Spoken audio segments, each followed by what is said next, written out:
iligtas mo na yung sarili mo, no? I-heal mo na ang sarili mo from this person, right? No, mga Pisces natin, right? So, yeah, that's it, no? So, tignan naman natin message or advice for you ni Universe na mga Pisces. Message or advice for you ni Universe. So, you have this, no? Damselly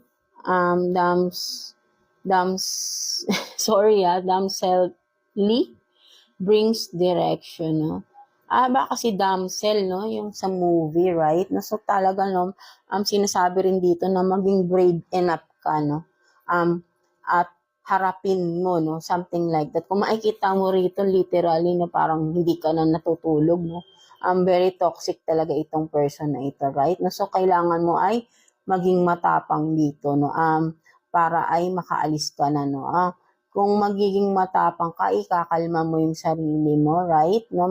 Very emotional ka kasi, right? No? Mga Pisces, no? So, tapangan mo yung sarili mo, ikalma mo, and from that, makakaisip ka ng paraan, no? At it will bring you in the right direction. So, sinasabi sa iyo ni Universe, ikalma mo yung sarili mo, right? Mga Pisces, no? So, ano man itong masakit na pinagdadaanan mo, no? Ay, maging kalma ka lang muna, no?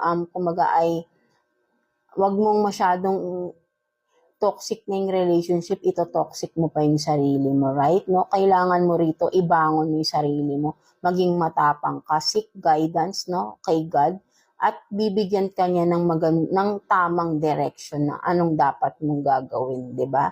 Mga Pisces. So, ayun yung nakikita ko rito for you, mga Pisces natin. No? So, kailangan mong mas mahalin na yung sarili mo ngayon, no? I know how you, na talagang mahal na mahal mo yung person mo, but then, ikaw to, no, nawala, literal, no, kung makikita mo, no, parang puyat ka na dito, right? No, so, mahalin mo naman din yung sarili mo, respetuhin mo na rin, respetuhin mo din ang sarili mo, no, alamin mo yung worth mo, right? Kasi this person, di ka naman nire-respect, right? Paulit-ulit siyang nang chichit sa'yo, right? No? So, ikaw naman, no,